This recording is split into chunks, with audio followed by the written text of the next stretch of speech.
All right, welcome back. This is the third of four lectures for chapter, or I should say lecture number 8 of our third unit. So this section of lecture 8 is going to focus on mutations. It's probably going to be the shortest the shortest video of the 4 that we're doing for this lecture. Also, I'm really hoping that this is a better format. You can see, I've noticed that when I'm uploading these, my little picture here is really tiny and you can't see me very well, and I think this looks better. I think maybe you don't want to see me as much. I don't know, but we'll try this format, and if it translates better to YouTube, then I'll stick with this format going forward. So before we start talking about mutations and what effect they have on the bacteria or on a cell, let's just take a step back and think about the effect that changing something could have. So if we look at this first, I'm going to move this down. I might have to move myself around a little bit to make this work. If we look at this sentence, the fat cat ate the wee rat, we are talking, notice that very conveniently all of these letters, or all these words in the sentence are in groups of 3. All these words are exactly 3 letters long, which of course was on purpose because that's also the length of our codons. So what would happen if we were to change any of these letters? If we were to introduce a change into the sentence, what effect would that have on the message? Well, look at these these middle 3 sentences, all the sentences that have a red letter substitution in them, and ask yourself if that, first of all, what's the nature of the change? What did we actually do? And did that change affect the message? So pause the video really quick and think about whether or not these I almost gave it away, whether or not these changes change the message in any way. All right, so now let's take a look at each one at a time. In the second sentence, we can see that I changed out the E, I changed it to an A. But this change, even though I changed out one of the codons, or not the codons, one of the letters, it really didn't change the meaning of the sentence at all, right? I changed the to the. And in fact, if for many people, if you say this very quickly, the fat cat ate the wee rat, you can't even really tell that there's a change there. This is what we would consider like a silent mutation. It doesn't really change the overall message in any way. Let's look at the next one. I'm changing the E to a T. And I did change the message of this sentence. The fat cat is now eating a wet rat. He's not eating a small, right? We means small. He's no longer eating a small rat. He's eating a wet rat. So I did change the sentence, and it changed the message, but it didn't change it too much, right? It did screw it up, and it changed the message, but we still have fundamentally kind of more or less the same thing going on. We have a cat, it ate something. What did it eat? It ate a rat. Instead of being small, it was wet, and so on. So we could kind of debate how big of a, how bad of a screw up this is. Did this give away state secrets or something? No, this isn't that big of a change, but it did change the message of the sentence. Let's look at the next one. The last one, I changed out this T for an R. The fat cat are the wee rat. No sense, right? Even though I'm changing only one nucleotide, one letter in this sentence, I'm completely screwing up this sentence because it doesn't even make sense anymore. The fat cat are the wee, it's not grammatically correct. It doesn't make any sense at all. So even though I only changed one letter, this had a dramatic effect on the overall message of this sentence. So when we substitute one letter for another in each of these cases, we have varying levels of to use a very scientific term, varying levels of screwed upness that the message has. And in some cases, it doesn't screw it up at all. And in other cases, it makes it incomprehensible. On the other hand, again, pause the video, see if you can catch what I did in these last 2 sentences. See if you can detect the nature of the change, and then ask yourself, did that have an effect on the message? Well, of course it did. You can see very quickly that this doesn't make, neither of these, they're not only, it doesn't make any sense, but they're not even words, right? Nothing here makes any kind of sense. And you can see if you notice in this first sentence, what I did is I deleted the letter E. I took out the letter E, and what that did is it had the effect of moving all the other letters over one spot. So I shifted the frame of every letter in the sentence, so now when you try to read it, nothing makes sense. And in this last sentence here, I basically did something. Ignore my noises. In this last sentence, instead of deleting something, I inserted something. I inserted an R between the A and the T. And now not only did it change the meaning of that word, it shifted everything after it over by one letter. And now nothing after this makes any kind of sense. So here we deleted something, here we inserted something, and this completely screwed up the sentence. And the reason that we did this little exercise is that this is how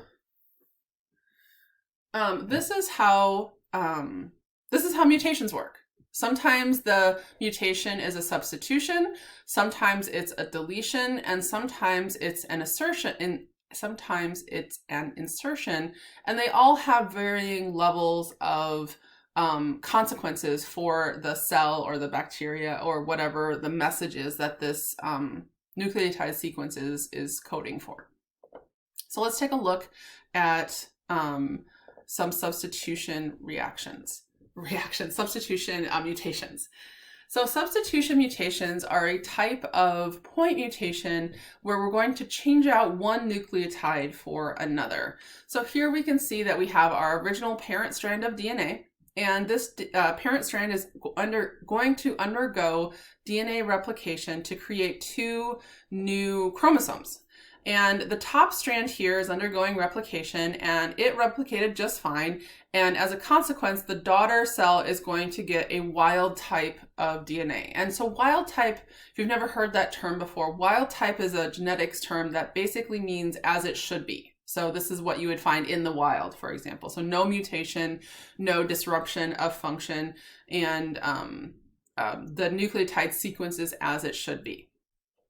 On the other hand, the bottom strand here, the blue strand, when it was undergoing replication, it accidentally switched the template that it was based on, right? TTC, this would be our antisense strand, right? Our coding, our template strand. And when the DNA polymerase was adding those new nucleotides, it accidentally substituted a G for an A. And so this, the daughter cell, the daughter bacteria that gets this chromosome now has a mutation in its germline, in its base DNA, right? In its chromosome, which is really bad. Remember, this is our chromosome, is our instructions for everything. And so this could have potentially really bad consequences for that daughter cell.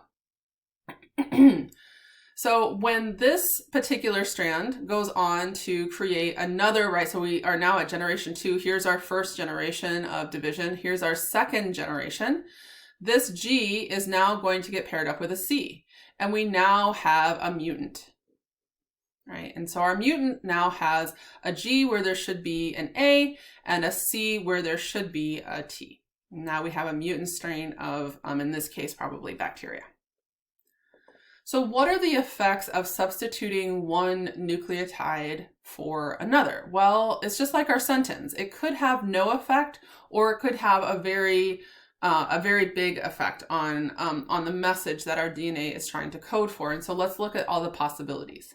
If we look at our first example, so here's our stretch of DNA, and you can see that the what's the coding strand here? The coding strand would be, well, ask yourself, so here's our messenger RNA, right? Here's all our possible mRNA sequences. Which strand, is it the red strand or the blue strand, is our template strand? Which one is our template strand? Okay, the blue strand is actually our template strand, because you can see that our messenger RNA is exactly the same as our red strand. So ACA is our template for transcription, and the complement to ACA is UGU. So if everything goes as planned when we're transcribing our messenger RNA, if our DNA says ACA, our messenger RNA should say UGU, and that ultimately, if we look at our little genetic code, the one that I showed you in the previous lecture, UGU codes for the amino acid cysteine. So instead of our template strand saying ACA like it should, let's suppose that we have a mutation, and we could have potentially 3 different base substitution mutations in this case. If it's supposed to be an A, we could change it to a G, a C, or a T. So if we change it to a G, that's going to code for a messenger RNA transcript that reads UGC. And if we look at our little genetic example here, our genetic code, UGC also codes for cysteine. So when we take this messenger RNA transcript to our ribosome and our transfer RNA recruits an amino acid, it's going to recruit the same amino acid, cysteine, to that site. So in this case, the effect is minimal. There really is no effect, and we would call this a silent mutation. So even though there's properly, right, a mutation is a change in the nucleotide sequence, even though we do have a mutation, that mutation ultimately has no effect because we're coding for, it still codes for cysteine. Let's look at another example. Here, instead of an A, we're going to have a C, and that C will have the effect of having a codon in our messenger RNA that reads UGG. UGG does not code for cysteine. It codes for the amino acid tryptophan. And if you know, I meant to look this up. I'm going to Google this really quick. Hold on. I want to say that tryptophan is a big fat amino acid. It has like a tryptophan structure. It has a big ring structure on it. Yeah, that's what I thought. Let me, that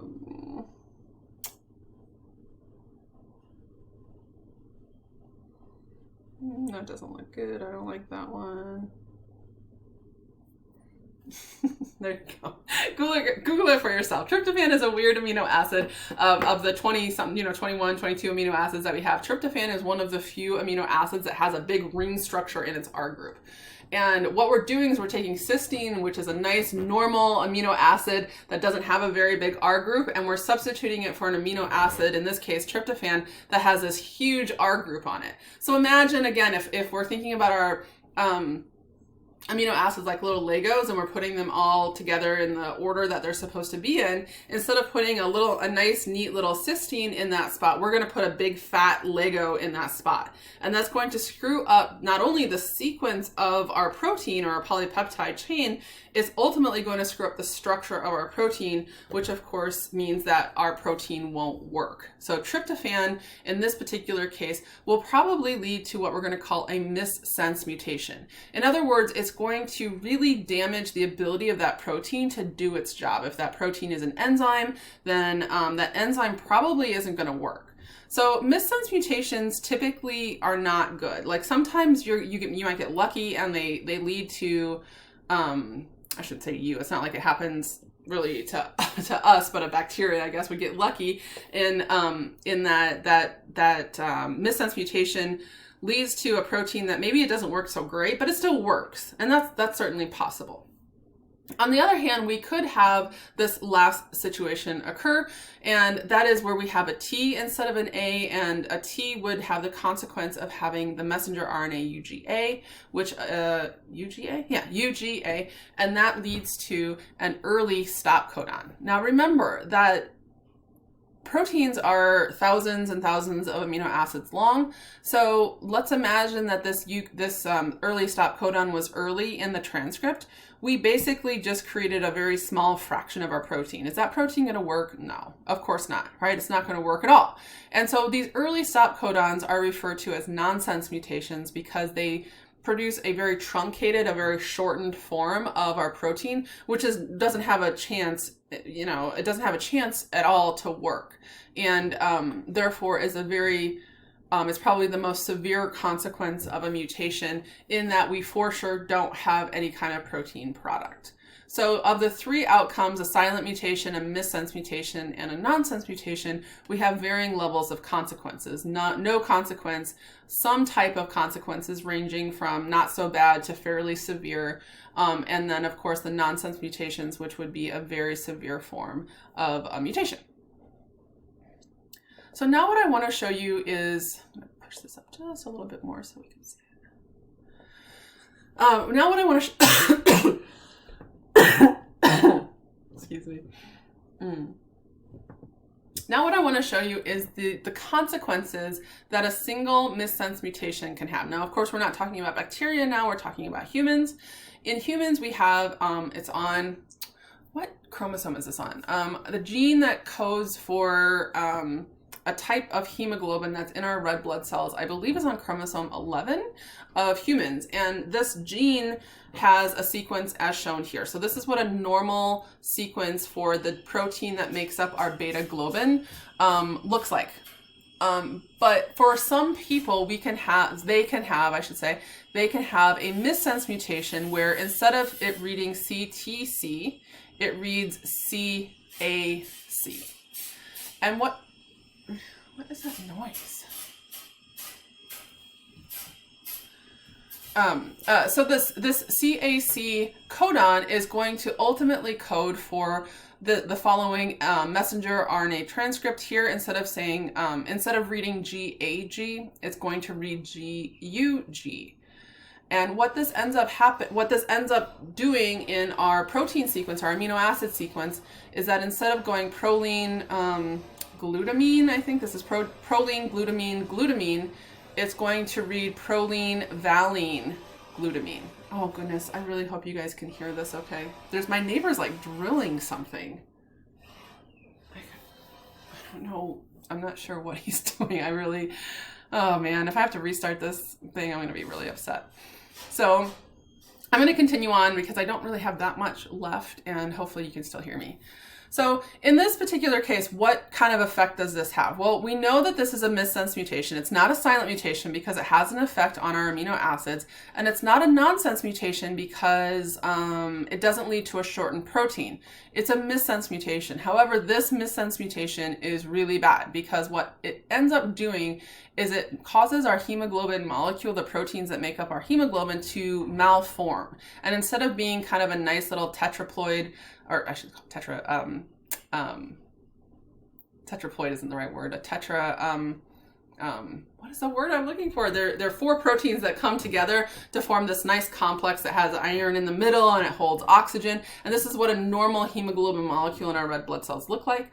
However, if we have this one single amino acid difference, the proteins don't assemble correctly and they get these long spindle-like protein fibers form, and that causes our red blood cell to be long and spindle-shaped. And this, of course, leads to the disease called sickle cell anemia.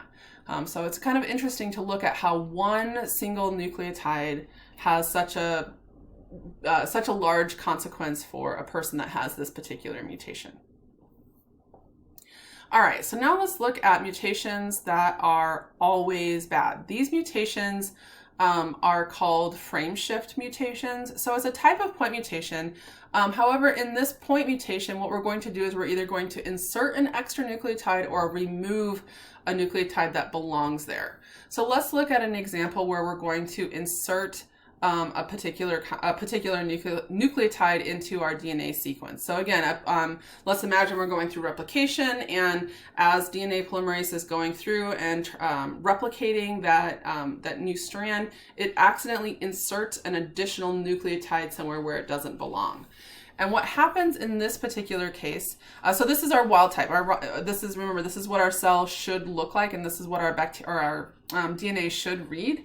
Here, we're going to have a transcribed codon, CGG, UAC, and so on, and then that's going to lead to its corollary amino acid here, shown here. If instead we don't have wild type DNA, we have a mutated DNA where we insert an adenine between this guanine and this thymine, we can see that that's not only going to screw up the mutate. It's not only going to mutate the messenger RNA and thus the amino acids that that messenger RNA codes for, it's probably at some point going to lead to an early stop codon. And this is, if you think about the, I think I have it in the next slide. Nope, where is it? If you think about all the possibilities, there's basically one of the three positions. We have four different four different nucleotides that can go in three positions. So if you know a little bit of stats, that's basically 4 times 4 times 4, 4 cubed, which is 64. So of the 64 possibilities here, 3 of them, right, 3 of them are early stop codons. So we have a 3 in 64 chance of getting, if we're completely screwing up all of our downstream frame shifts, all of our codons are now messed up and they're all just randomly kind of jumbled, we're going to have a 3 in 64, which is basically a 1 in 20 chance of getting an early stop codon. And remember that proteins are thousands and thousands of amino acids long. I gotta pause this. Hold on. Okay, I'm back. Apparently my neighbor has decided to work on his Jeep in the alley, which is just lovely. I don't know if you can hear, there's an angle grinder back there and he's pounding on things and it's just great. I really hope this isn't screwing up the video. If it is, I'll re-record. So let's go back to where we were. We were talking about the chances of hitting an early stop codon. Remember that we basically have a 1 in 20 chance of all our amino acid combinations, all of our codon combinations. We have a 1 in 20 chance of hitting an early stop codon. So it's going to pop at some point. And if we basically kind of have all of these codons messed up, at some point we're going to hit that early stop codon and we're going to have a severely shortened protein. In other words, all of this to say, again, you don't have to know the math or the stats or anything, but essentially what occurs in an insertion or a deletion mutation is always bad. It's always bad, right? It's always going to lead to a nonsense mutation because we're almost always going to have an early stop codon, right? At some point, we're going to get that early stop codon hit before that protein can finish translation. And not only, I mean, we don't really even want it to finish because it's all going to be garbage after that anyway, right? That anything downstream of that insertion is all going to be incorrect amino acids. Our code is all screwed up. So base substitutions, sometimes silent, sometimes really bad, like in the case of sickle cell anemia. Sometimes somewhere in between. We can have a base substitution that messes up the amino acid sequence, but maybe that amino acid is somewhere where it's not very important and it doesn't really play a large role in the overall protein function. That's possible. So our base substitutions have three potential outcomes, whereas frame shift mutations, insertions, and deletions are always bad. They're always going to lead to a messed up protein product, a messed up gene product.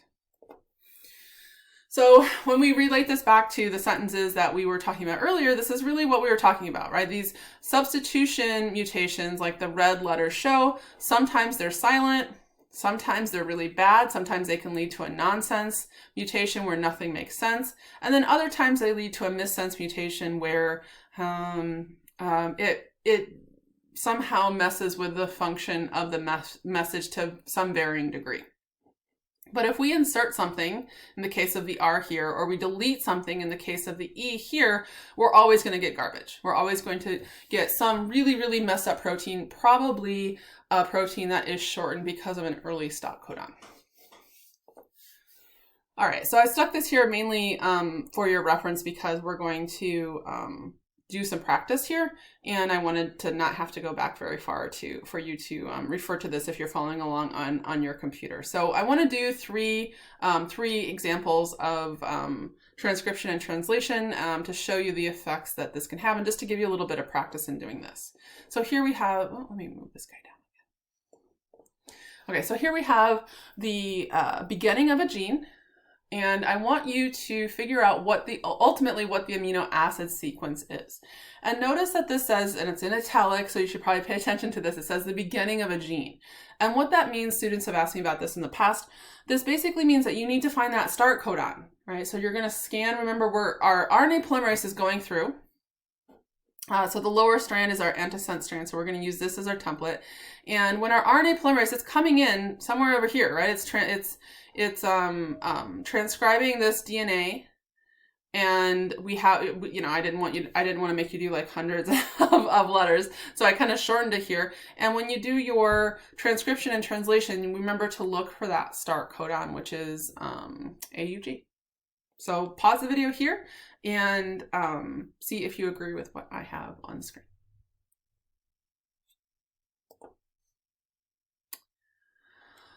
Okay, so if our messenger RNA is transcribing the bottom strand, so our bottom strand is our template strand, our antisense strand, remember that our mRNA transcript is going to look very similar to our top strand, except that anywhere there's a T, there is going to be a U. So if we look at this, we're going to scan our messenger, and I really hope I did this right. I try to double check myself, but sometimes it's very easy to, to screw these up. But what we're going to do is we're going to have our messenger RNA transcript here. Remember, we have a 5' to 3' direction, and our ribosome is going to start scanning down our messenger RNA transcript until it finds that start codon. Scan, scan, scan. Bam, here it is, AUG. Remember, AUG is our start codon. School starts in August. And this is the code, or this is the signal for our ribosome to complete assembly. It's going to recruit that 70S subunit and recruit the tRNA that codes for methionine, and translation is going to start. So AUG codes for methionine, UUC codes for phenylalanine, GCU codes for alanine, AUG stands for methionine, and AG, and then our last one, GAG, stands for, or codes for, I should say, glutamine. All right, let's try another one.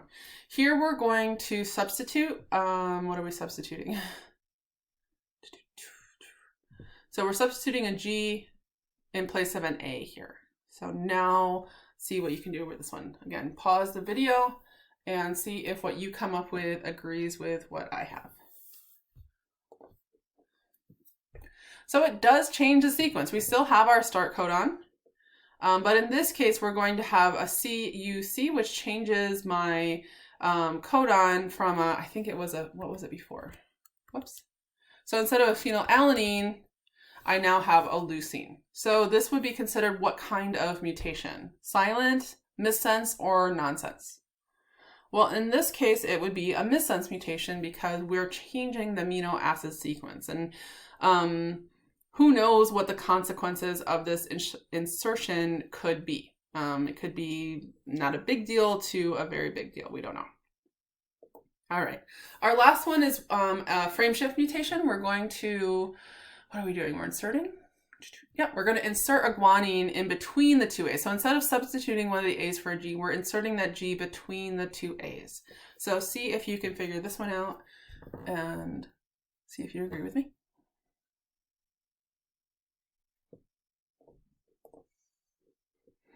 All right, so if we, did I do this in the first one? Oh, I didn't, sorry, I didn't separate out the codons. I always, if I'm doing this on paper, the first thing I do is like draw like a, almost like a picket fence along my codons because it's just too easy to screw them up otherwise. So for this one, I just put asterisks in between all the codons. So we still have our start codon, and you can see that basically everything after the start codon is nonsense. This is completely changing the transcript. It's completely changing the code. It not only changed the messenger RNA transcript, it thus changed all the amino acids that are downstream of that mutation. So again, even though this isn't necessarily, this wouldn't be technically a nonsense mutation because it doesn't lead to an early stop codon yet. If we were to continue this on, chances are it would have led to an early stop codon. But as it is now, we would maybe consider this a missense mutation because it just changed all the amino acids. All right, I think that's where I want to stop it. Yeah. So our last, we'll stop it there so that we kind of keep this lecture focused on mutations and their consequences. And our last lecture for this section, lecture number 8, will be all about gene expression and how bacteria control the way that their genes are expressed. All right.